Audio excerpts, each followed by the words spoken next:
اس آیت میں اللہ تعالیٰ بتا رہے ہیں کہ وہ فرشتے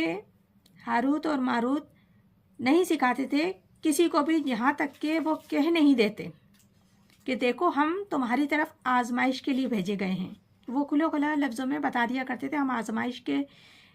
لیے تمہاری طرف بھیجے گئے ہیں، ہم فتنہ ہیں، تم مت سیکھو۔ پھر بھی لوگ سیکھتے تھے، اور ان فرشتوں سے وہ علم جس کے ذریعے مرد اور عورت کے درمیان تفریق کر سکیں، فتنہ فساد لڑائی جھگڑا پیدا کر سکیں۔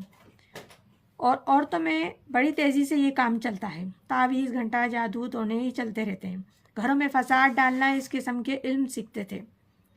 اور نہیں تھے وہ کسی کو بھی ضر پہنچانے والے، کیونکہ ایمان کا تقاضا ہے اگر کوئی دوا بھی ہے تو بغیر اللہ کے حکم سے وہ کام نہیں کرے گی، تو جادو کا اثر بھی اللہ کے حکم سے ہی ہوگا، اگر اللہ نہیں چاہے گا تو